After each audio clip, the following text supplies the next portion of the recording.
Good morning. We're going to go back to the story about the big tree. And where we ended on the last one, we had just fallen this tree and it went over the cliff and down into the river. It had spanned the river because of the big rocks that were down there. And so the little guy was anxious to get up on the stump and look over the edge and see what happened to that big tree. And so the three of us climbed up onto that stump. Now remember, right at the face where we had to stand previously, there had been tree jacks there, but they were gone. They fell down over the mountain when the tree went down. So there we were. I was on the right side, the little guy was on my left, and Dave was on the other side. And there we were standing there looking down into the river at this huge tree laying down there. And it hadn't broken. Up the top, up several hundred feet at the top, it had all shattered out. But the main body of the tree was still intact. It hadn't broken one time. So Dave said, okay, he said, well, it's down now. What do you want to do with this thing? And the little guy goes, well, what do you mean? He said, well, you want to buck it up, right? Oh, yeah. He said, I want a bucket. What kind of segments? He said, I'd like to buck it up into 20-foot segments until it gets down to 8 feet. And then he said, just cut 31s out of the rest of it. And Dave said, well, let's back up here now. He said, how do you plan on getting this out of here? Well, he said, I'm going to bring in a helicopter. And he said, all I'm going to take is that first segment. But in case we change our mind, he said, I want the whole thing bucked up. So we said, okay. Now, how are we supposed to get down there? How are we supposed to get down to that tree? 100 feet down, straight off a rock cliff. And this is the way it is all the way up the canyon for a long, long ways. I don't know how far, maybe a mile. It's all rock cliff. He said, well, I didn't ever think about that. He said, I thought that you guys would be able to follow the tree up the hill. Well, had we been able to follow the tree up the hill, 25 or 30 feet to our left was a sheer rock cliff that went up another 100 feet or so. And so the tree would have fell over against that rock cliff. The top would have outweighed the bottom, and it would have pitched that tree up in the air, and then it would have slid down that mountain, down that cliff into the river, and the top would have been above us. It'd have been worse than where we were here. So he said, I guess you'll just have to rappel down there. I can still remember this. I looked over at him like this, and Dave looked over at him like that, and he said, you don't get it, do you? He said, we are not mountain climbers. We're timber fallers. We don't do that rappelling stuff. Like, we don't even know how to do it. Oh, he said, well, I'm sure you can find somebody to teach you. Dave said, well, that's true. He said, I have a friend that does that. He's big into that mountain climbing. We'll go talk to him. Well, it's still like, 8 o'clock in the morning. We're done. We are finished. There's nothing else we can do. So we take that big saw and we hook it onto our safety rope that we had strung from the top of the mountain, and we let it down. Well, that's as far as we can go. The big saw is now down at the river, but we have nobody down there to untie it, so we can't get our rope back. So there we go. We walk out of there. So we're going along, and he said, all that stuff that fell off of that cliff when the tree fell, he said, you guys have to get all that stuff out of the river too. He said, take it, and you'll have to pack it up to the truck. And so Dave said, well, good idea. He said, we'll start on that tomorrow. After we buck that tree up, we'll take a trip out. He said, you're going to be here, right? And the little guy did one of these looks up at Dave. Yeah. And he said, well, I don't have to do that stuff. That's why I got you hired. And Dave said, well, do you realize how many trips we're going to have out of here? And now you're wanting us to bring more stuff down. So, yeah, he said, well, you're getting paid by the day, and pretty handsomely, I think. And Dave said, well, okay, you just be ready for the bill.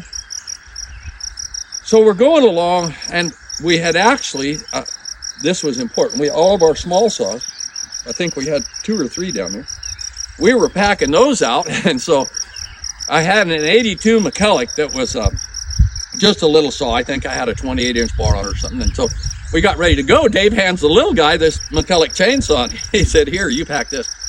And the little guy just looked at it. And so we threw our saws over our shoulder and headed out of there. And it was a climb. I'm telling you, it was a climb. You can't see it very well, but that rock hill over there, it was just like that for a mile or a mile and a half, just almost straight up out of that canyon. So we'd be going along, and every once in a while we'd come out upon a big mountain, big mountain. And so the elk had trails that went side hill. I don't know if you folks know this or not, but elk don't prefer to go uphill, straight up a hill. They prefer to go across the side of a hill. Now out there in the brush, and you can't see it, there's side hill trails everywhere around these mountains, all over around these mountains, and that's from cattle. But elk do the same thing. They side hill, and so when they come to these big humps, instead of going straight up over them, they go around side hill and then cut back and cut back and cut back, and then when they get on the top, they do the same thing when they go over the other side. They go down a ways and they cut back and they cut back, but at any rate, we would go up these mounds and then down the other side. And so we were standing on top of one of those. Oh, and by the way, we made it probably 200 or 300 yards, and the little guy was packing this chainsaw like this. And Dave said, why don't you throw that thing over your shoulder and carry it like we're carrying ours? And he said, whoa, what if I fell? I might get cut. And Dave said, well, with that wound, it's going to be a long ways from your heart. Don't worry about it. You'll heal up. Well, we made it 200 or 300 yards, and he just said, I've had enough. And he sets the saw down. And so we said, that's fine. We'll get it from there later. And so we got up the trail a ways and come up on one of these mounds. We're standing there taking a break. The little guy's all bent over. And he looks at this mound and he says, what do you suppose this is? And Dave said, well, you damn fool. It's a tree. It's buried. See how it goes down the hill like that? Down there? Boy, did he perk up. Really? He said, how long has it been there? I said, well, I don't know. He said, it's buried in volcanic ash. He said, you figure out when the last volcano erupted that covered this area of the West Coast with volcanic ash 3 to 4 feet deep. And he said, you'll have an idea of how long this tree's been down. Okay, he said, this gives me something to study, because he's a studying man. So he said, okay, you guys, he said, I want you to get some shovels and axes, and he said, I want you to dig this thing up, and we're going to cut a section out of this, and I'll study this tree. Dave said, you don't get it, do you? He said, we don't do picks and shovels and axes. He said, we're timber fallers.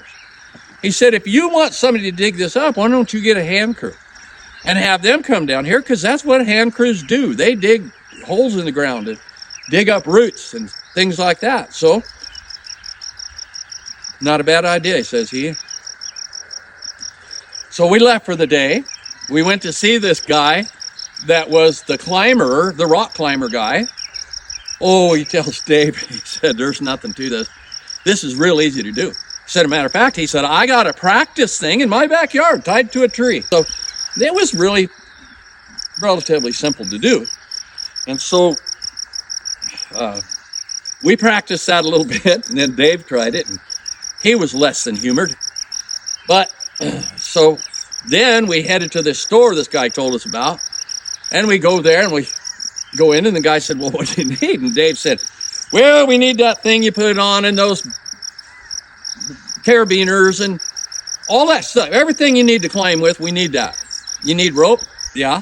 Do you want these backpacks? They had a name for them, full of ropes. And he said, yeah, give me a couple of those. Your tax dollars hard at work. This is how government spends your money. It happens every day. Still happening today, I'm sure. I don't think anything's changed. So we get all the stuff we need, and then we threw all that in the truck. And the next morning, anyway, we show up, and there's already hand crews there, buses, white vans parked everywhere, Hispanic people going around these and getting all their gear on, and chainsaws and shovels, and wow, it was something to see. There was 21 of them. two 10-man crews and a guy overseeing all of it. So down in the woods we went, and buddy, I'm telling you, when we went down there, we had a trail that we walked in and out of. But when they got done, we had a trail. And you could have ridden a four-wheeler, well, other than the fact that it was wide enough and good enough, you could have ridden a four-wheeler up it. So we get down to this tree, and there's just like, he just says, there's the mound, and we want it dug out here, and we want it dug out there, and those guys went to work. So kudos to the Mexican hand crew.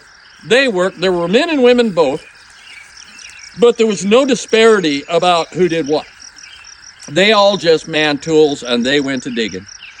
And so Dave and I went down to the tree with our rappelling gear. Now, the little guy was not there yet. So we just went down on our own, and we had to go up the mountain, that rock face, and tie off these ropes on each one of those packs, and we threw them over the cliff. And that was pretty neat because they just uncoiled as they went down, still in the pack. And then we got down there and we went over to the edge and we threw these packs over the edge again. And of course, I'm the guinea pig because I'm the younger brother. That's just the way it works. So I got all that stuff on and did what he told me to do. And I started over that thing. And that first time that you lean back on that rope and it stretches, a little nervous, just a little bit nervous. So, but anyway, it all worked out fine, and I went down that cliff rappelling like what a young professional would look like. And I got to the bottom, and since I was still alive, I untied, and then I untied that saw, and Dave pulled up the rope and tied some more saws on, and again, gas and oil jugs, and again, a pack full of wedges and axes, and so all this takes time. So he said, well, you go mark this tree out. Now, I don't have one on me now, but we had chalk, blue chalk, on zip lines. And so I went out there and stuck a tape in it and measured out 20 footers. And I measured out 11 20-footers until I thought that we were somewhere near 8 foot. So I put a tape in. You put a tape in this side where you figure you're 90 degrees around the tree, and then you stretch a tape over to this side, and you measure it, and then you multiply that times pi, 3.1416, and it gives you a measurement that tells you the diameter. And if I'm not mistaken, it was 8'4", but don't quote me on that. I can't remember exactly, but it was near 8 foot. So we decided, because of that tree ran uphill a little bit and then bent over this rock pile and went the other way, that was going to be a good place to bucket. And the other thing was that it was not setting on a rock pinnacle there. And so that's where we decided to bucket. Now we've got 11 20-foot, 6-inch logs going that way. So that's 200 and some feet of big tree. And so then we decided that instead of 41 footers, because we knew they wouldn't be able to lift it, we bucked 27 footers for the next 3 segments. And I marked that out with my chainsaw. And then I made 3 41-footers until I got to the break. And where I bucked it off, at the end of that, there was about 3 or 4 feet of solid wood left before it had broken. And I bucked that off, and it was right at 4 foot there. So anyway, then after I got it all marked out, we went down, and he said, okay, punk, you start bucking it from the 8-foot mark to the top, and I'll go from here that way to the butt, bucking the 20-footers. And now bucking in an 8-foot tree is not a simple project. And when you get down there to 12 or 13 feet, it's even harder because you go through a couple of tanks of gasoline and oil on every one of those cuts. And sometimes down at the big end, you'd go through more. And so we started bucking, and then about the time that we decided to start bucking the tree, we looked down to the base of the tree, and there's a little guy standing there. So we went down and had our conference with him and said, how did you get up here? We didn't see you rappel off of that cliff. And besides, we didn't have any harnesses or gear for him to rappel. We didn't buy stuff prepared for him to get down there. So he explained to us that he had pioneered a trail down the river, although it was rough, it was more accessible than rappelling. So we confirmed with him everything that we had planned. We're going to buck this here. We're going to buck these segments. That sounds good, he said. He said, just let me know when you're ready to buck that end piece off. And he said, I'll have the helicopter here. Dave said, well, what kind of a helicopter are you going to get? And he said, I don't know. He said, I hired this company and they've got a great big helicopter. And they said anything that we could put on the ground, they could fly out. Okay. So I went to buck in the top and I had an 075 with a 5-foot bar. And the way you buck these big trees is you start a cut on the top and you go around, just to keep your angle. And then you go around and you lay down on your stomach and reach down as far as you can that way and dog your saw in and cut as far as you can on the bottom. Then you bring your cut up and then you turn around and you follow that line. You go on the other side and go as far as you can around. And you meet your other cut or close to it. That's the idea. And then when it starts to pop, you bring your saw back up and you cut the top part. And then if you can, you get on the ground and you finish bucking it from the bottom. And you cut until it starts to pinch on the top. And then you go to the bottom and cut it off and get someplace where you're safe and finish bucking it off. And so that's what I started to do. And I worked my way forward. And then we ran out of time. We were timed out for the day. And David got nowhere near the buck. Well, the little guy was nervous, of course, and he said, well, tomorrow? And Dave said, well, I don't think so. He said, he said, the way that log's positioned down there, he said, I got to get all the weight off of this up here so that when I cut that off down there, it doesn't smash me. Okay, well, I understand. And so we put all of our stuff up for the day. Well, we had other equipment up there that we were going to start packing out. I think we had one more chainsaw, wedges, and and then we gathered up the jacks that were all smashed. And so somebody had to walk up the canyon or rappel up the cliff. Well, Dave opted to walk up the canyon to see where this trail goes and then walk all the way back and pull this equipment. So we hoisted that stuff up there and got it up on top and filled our pack sacks with pumps. And the pumps were ruined this time. I mean, they were smashed to beyond belief. No repairing anything. So we got a load to go up. And of course, the little guy didn't wait for the opportunity to take something with him. He just headed out. He was going to go check on that hand crew. So we went up the mountain to where were digging on this, and the small end, they had a trench 10 feet wide, and they had that ground terraced. It was beautiful. You never seen a ground moving project like this out in the woods ever. They had it all terraced, and so when we bucked it, we didn't have to stand underneath the log and reach up, although there was no problem because it was suspended in dirt, in volcanic ash. And the other end, they weren't done yet, but they had another nice, beautiful white swath, and now all 20 of them were down there. And they were just moving this dirt. It was beautiful to watch. So he said, well, tomorrow you'll be able to pack your big stop and buck this on the way out, right? They said, well, I can't tell you that. He said, we'll do the best we can.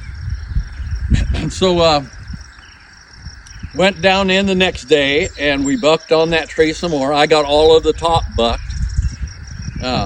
And then Dave was, I don't know how far he was down that tree, because he had 11 cuts to make all in all, starting at the 8-foot mark down. So we weren't down to the first 20 yet, and so it's time to go.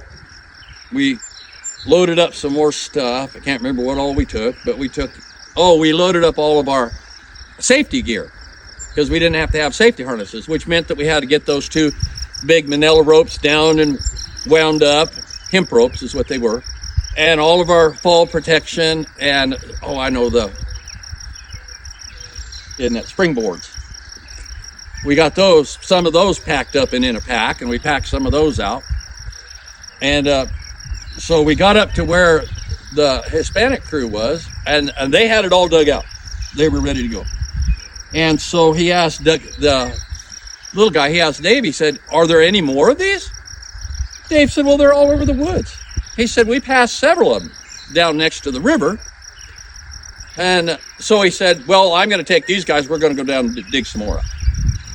So this tree, I'm going to say, as best as I can remember, was 6 to 7 foot in diameter. So he said, well, tomorrow when you come out, maybe you can buck this off. Yeah, that'll be it. That's planned. So away we went, came back down the next day, and they had gone down to the river and they had found a bigger tree. But it didn't matter because this one was in a position and place where he thought it would be easier to fly a segment of this tree out than it would be that one down there. But nevertheless, the crew was working on it. So we went down. But he said, tomorrow's going to be the day. You're going to buck it off. Yep. He said, okay, I'll have the helicopter standing by. So we went down, and I believe that Dave had to make one cut before he bucked the first 20-footer off. And so this guy shows up, and he's a young guy, and he's spring-loaded. He's got his pants cut off clear up to here, and he's got wool socks on. He's got cork boots on. He's got a hickory that's cut off up here. And so we get out of the truck, and here he comes, and he's a-dancing, ready to go. Dave said, who are you? He said, I'm a choker setter. He said, I work for the helicopter company. Oh, good. He said, I hope you brought a long choker. Oh, yeah. He said, we got one we can wrap it around anything that's here. And he looked around these trees at the top of the hill, and he said, yeah, I can wrap any of these. So down over the hill we go. The little guy, the choker setter, and Dave and I. So we go down to the trail that goes down the river. And this trail's not copacetic with somebody wearing cork boots. It's all rock and green moss. It's just horrible to walk on. We learned the first day that we carried our cork boots over our shoulder or in our backpack, and we wore regular logging boots, which these are not. But anyway, we wore regular logging boots so you didn't slip with that metal on those slick rocks and kill yourself. So, and this poor little guy, this choker setter, he's just a slipping in. He's not enjoying life right now going down this river. So we go down there, and there's a big pinnacle rock, and the river's on the right-hand side. Now, it's flowing fast. The only way to get around it is to go, it's kind of got a little shelf on it. You go around that shelf, side hill, and then for the first time, you can see this log. So the choker setter goes around this tree, this rock, and he sees that tree, and he stops and puts his hand on the rock like this, and he says a profanity. And so then when he gets off of there, you have to climb down. We just basically sit on your left hip and slide down this rock onto a little bit of a gravel bar where there's a whole bunch more big boulders to go over. And he starts doing a dance. He goes in circles. He says, I don't get paid enough to do this stuff. I do. This is crazy. Who thought we could fly that log out of here? And Dave just points at the little guy. And of course, the little guy defends himself and says, I think we can get it. The choker setter looks at us and just shakes his head. So we get down there, and when Dave bucked that last segment in two, that butt log fell down into the river, the flowing river. And so the little guy, he goes, how am I supposed to get a choker around that? Well, Dave said, to buck it, I had the one of those boards that we cut for the spring boards. And he said, they stood on it while I went out there and bucked that tree off, that log off. And he said, well, let's try that. So they called for the helicopter. Now, the helicopter pilot had never seen this project before, so when he comes around that corner, you can hear him coming for a long ways up that river. It's kind of like this walk. This is a pretty good scenario, and here's this great big helicopter. I mean, huge sky crane. Comes in, and he comes around that corner, and he's kind of leveled and going along at a pretty good clip. And when he sees what he's up against, that helicopter just stood up the front like this, whoop, whoop, whoop, and leveled out. And he just sat there looking at this. And you know what that pilot's thinking? How in the world am I supposed to do that? But much to his credit, He levels that helicopter off and raises it up and raises it up and raises it up. And then he comes in with a long line with the choker dangling off of it. Flies in there, and that choker bell just flies right up against that rock cliff and settles down just as perfect as you can get. Well, Dave and the choker setter run up there and they slide that choker bell down that cable, and it gets down to where I'm at standing. Well, as a matter of fact, my right foot was in the water, and I grabbed that choker bell, and it's like, I don't know if you know what a choker bell is, but this one was like this huge. And I grabbed that and I slide it down as far as I could get it. And in the meantime, they take the end of that choker down and shove it under that log in the water. And the choker setter runs around the stump and gets over there and gets that choker. But this thing's massive. I'm going to guess it was 2 inches, 1.5 to 2 inches. And so he pulls it through as far as he can. And then by himself, he lifts that thing up and puts it up on the log. And so I, myself, and the little guy slide that choker bell up that cable. They're about this much too short. Can't get the end of the choker into the choker bell. So the choker setter talks to the captain of the helicopter. He lowers the hook all the way down and they take it loose. And he lifts up and away he goes. He goes to get into the choker. They asked the guy, the choker setter, he said, I thought you said you could wrap anything with this choker. He said, I didn't expect this. He said, nobody would have expected this. He told Dave, he said, you realize we're not going to be able to lift this, right? Dave said, well, I tried to tell him, but he won't listen. So here comes the helicopter again with another big choker. Only he comes in and swings that choker knob up there, and the choker setter and Dave hook the knob into the bell, and then they get the other end and hook the bell into the knob into the bell on the other one. And so we all get back, and the helicopter pilot, now he can't fly right up where he's got a straight up lift because of the cliffs and the trees, so he's at a little bit of an angle. So he climbs some more. He gets some more altitude, probably all the line that he had. And then he calls down and he said, I'm rotored out. He said, all my bells and whistles and everything's going off. He said, I can't pick that thing. Well, you couldn't even tell that he had a strain on it. Other than the sound of the rotors, the whop, whop, whop, you couldn't tell he had a strain on it. So the choker setter comes up and he said, well, genius, what do you want to do now? He said, well, I guess we'll have to cut a smaller piece out of it. And Dave said, well, how much smaller? Well, he said, can you at least cut me an 8-foot piece off at the end of it? He said, Dave said, yeah, I can do anything you want.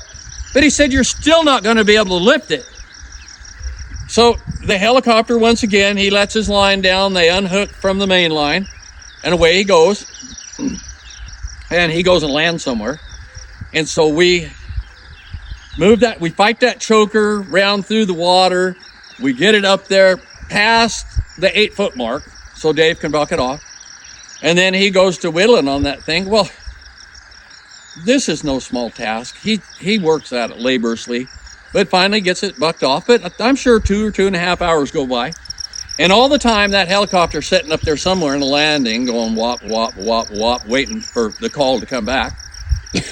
And so, now remember that moves that choker 12 foot closer to the wall of the cliff. So when the helicopter comes in this next time, he kind of has a pretty good plan. So he lets out all of his line and swings that. I mean, it was perfect. He came in and stalled. The main line swung forward, and then it swung backwards. And he moved forward while it was back, and that time he swung it in there. Lit that hook right where the choker was. They snapped the chokers on there real quick. And now, but the problem is he's more of an angle because he's farther toward the bank and farther back that way. So the slack pulls out of the choker, it goes up, and he calls down to the choker setter, I'm done. I'm limited out. I can't pick this thing up.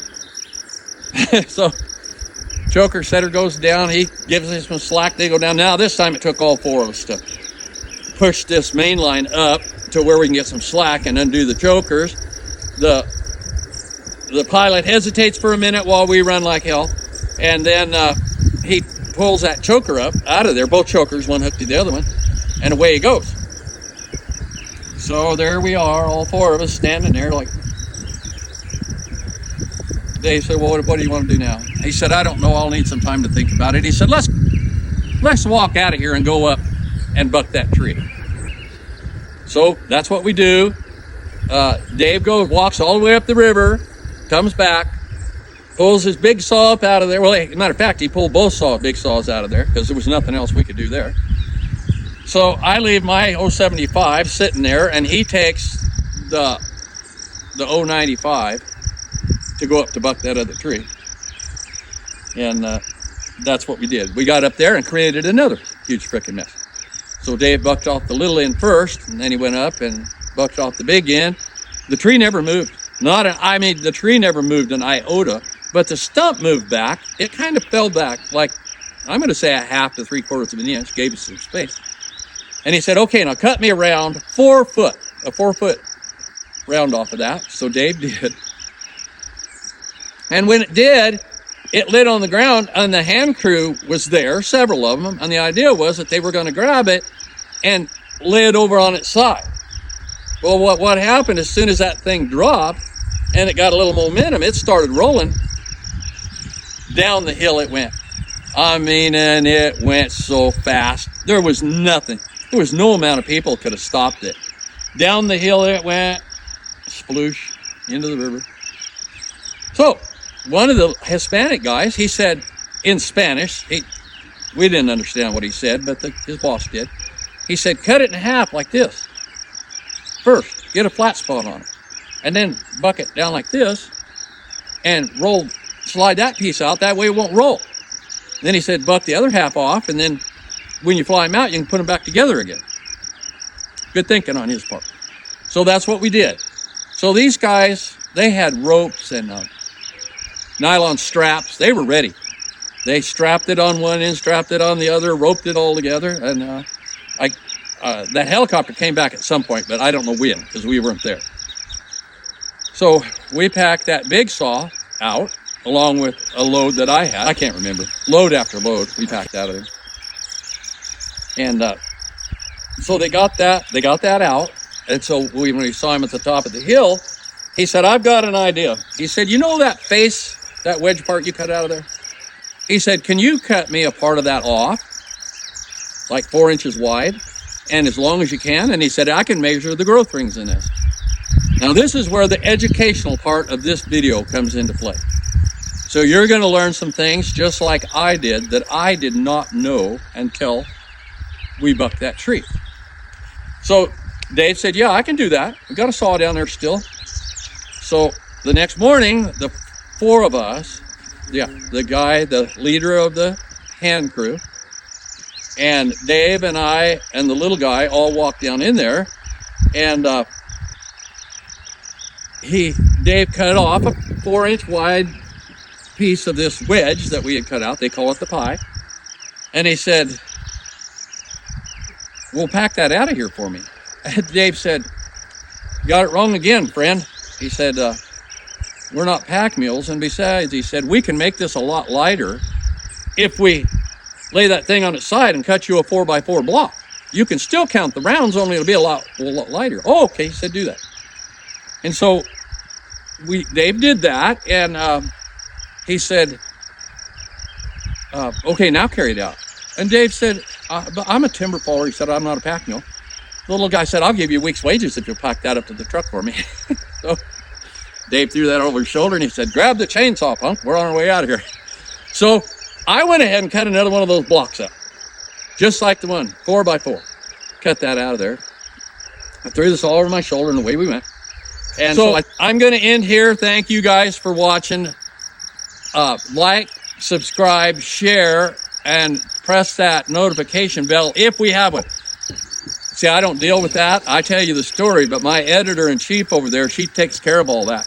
But please, comment on this. Even if you're mad at me, if you don't like what I'm doing, comment, because I can't get any better at this unless you help. So thank you for watching, and we'll see you later.